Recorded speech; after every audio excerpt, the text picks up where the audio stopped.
Okay, so for the ingredients you'll need some flour, sugar, corn flour, warm water, yeast, and yogurt.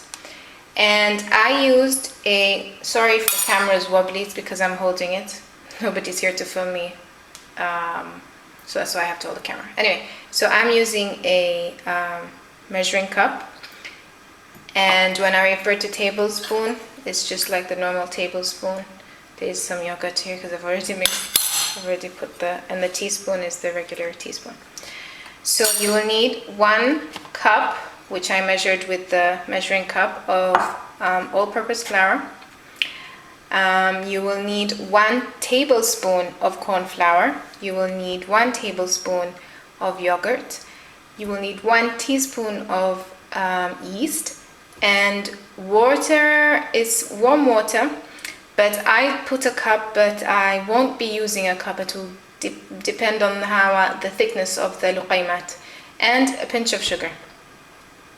And I've already put all the ingredients in here. Don't know if you can see this. Let me go somewhere where it's a bit brighter.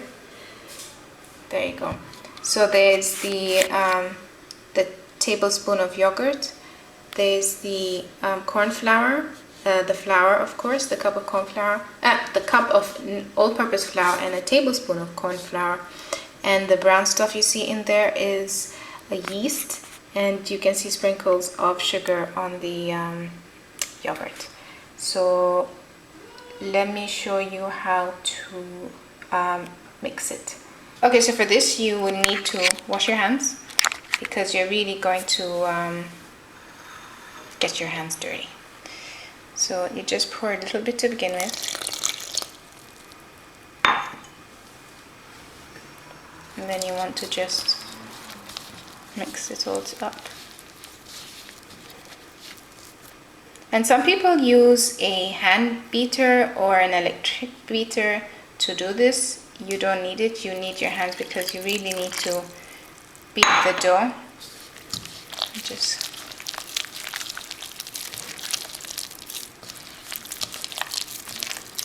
squash it all, mix it all together. Now I'm doing this with one hand, so because I'm holding the camera with the other.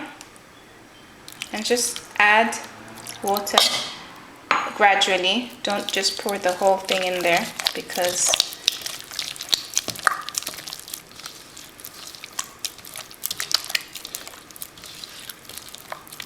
it's not an exact measurement, and as I said, it depends on the thickness.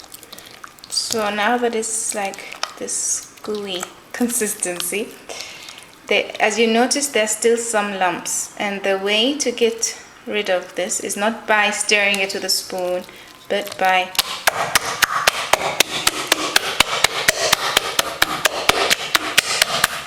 literally beating it together. So you can still notice some lumps, so you continue doing that.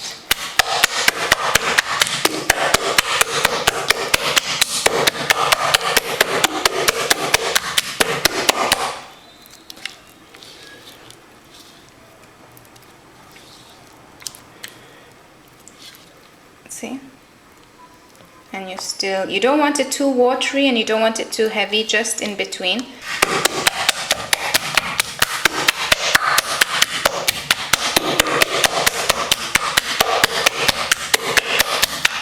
It was very good arm exercise, because you can really feel the muscles in your arms working. So I'm just checking to feel if there are many of these.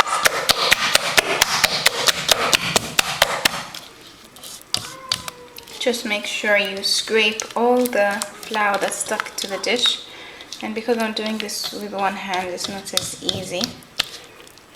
Okay, now this seems to be just how I want it.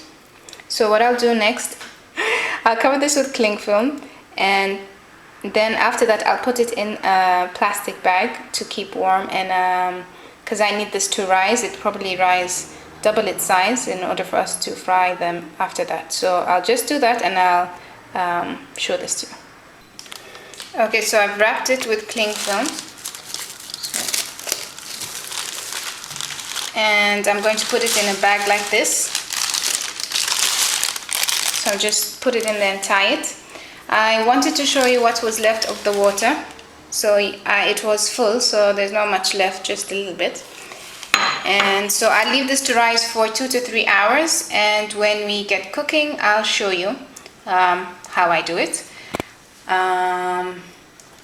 I think, and whilst this is happening, sometimes I prepare the shira before. The shira is the sugar syrup that you put over the sweet dumplings, luqaimat. And I'll just show you, because I made mine earlier this morning. And I'll just show you.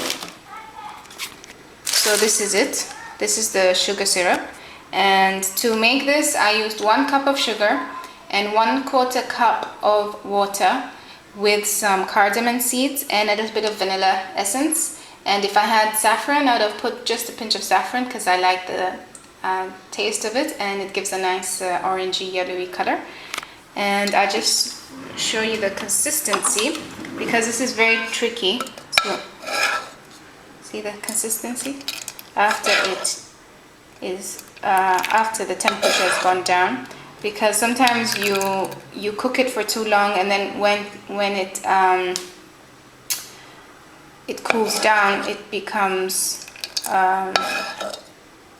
stiff or hard, and it's not the right consistency. So this is it. And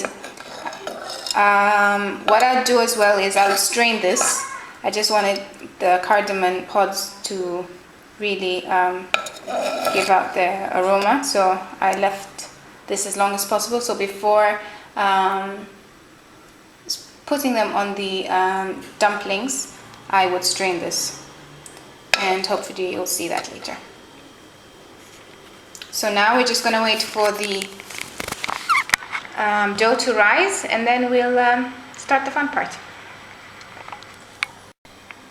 Okay, so I've placed the dough in a cold oven just for it to rise quickly, because it's because I've covered it with cling film and plastic. So with the warm water and the yeast, it should double in size pretty quickly. So I'll leave it in there for about an hour or two, and really just remember, you don't want the oven to be hot because you don't want it to cook, and you don't want the plastic to burn, of course.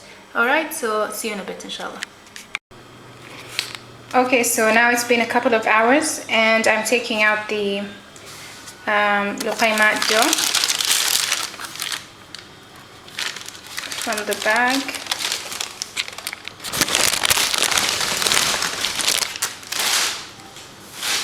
And as you can see, it's gone up and it bubbles.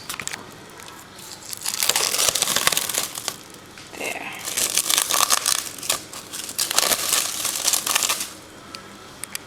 And what I've done is I've already I'm preparing the oil for deep frying, and it's on medium sort of setting, because you want the oil to be quite hot when you fry the luqaimat. So show you once more how I do this. So here's the dough. It's not easy, is it?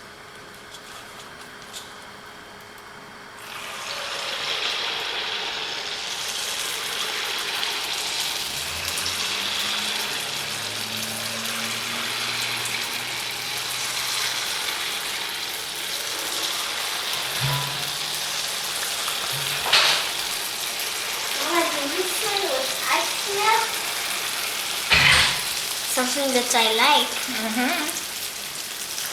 Can the camera's on there. Oh. I don't.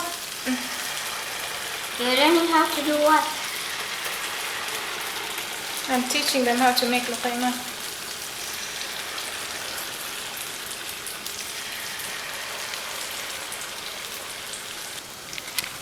So this is what they look like.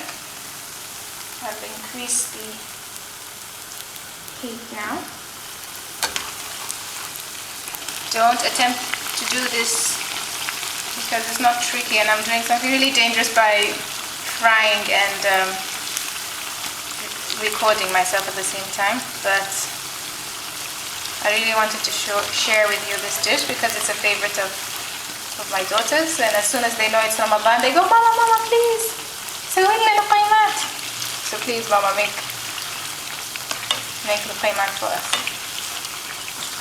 And you just want to keep stirring them because you want them to be the same color all around. Otherwise, if you just let them sit, the part where it's in the oil, it'll be darker than the one that's on the top here. So you just want to continue stirring them so they get cooked all around and develop the same color everywhere.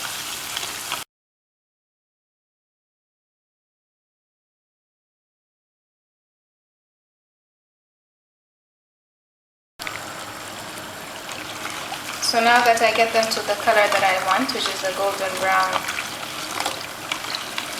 color, I take them out and I put them onto a tissue paper.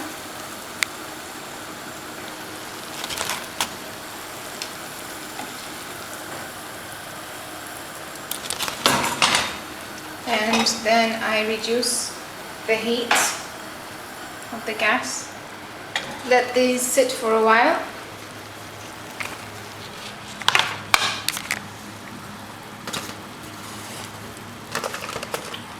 And I have just a little bit left, and I wanted to show you the technique up close.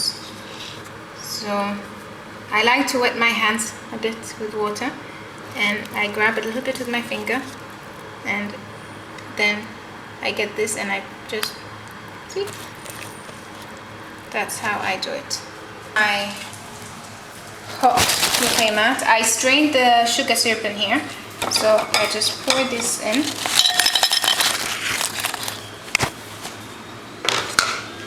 And then just mix.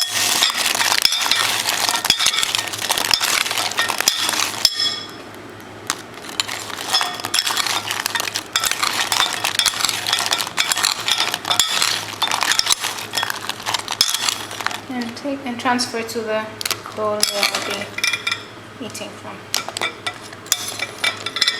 That black thing is just from the cardamom. Just take it out.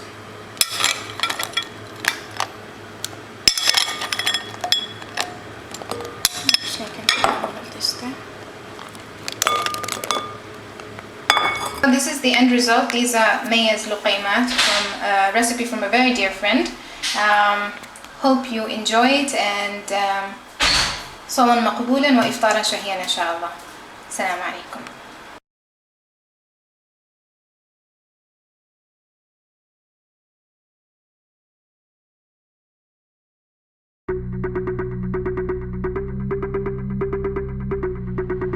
أهلا بيكم مع وصفة جديدة من وصفات أطبخ مع أمو. النهاردة هنعمل الكشري المصري، وده بناء على طلب أخت فاضل. أول حاجة بنعملها بنقطع بصل كتير عشان التقلية، بنحط عليه شوية دقيق وبنخلطه شوية عشان يخليه يبقى مقرمش، يبقى عامل زي الشيبسي. بنقطع شوية توم، التوم بناخد شوية منه نقطعه شرايح وشوية بنفرم.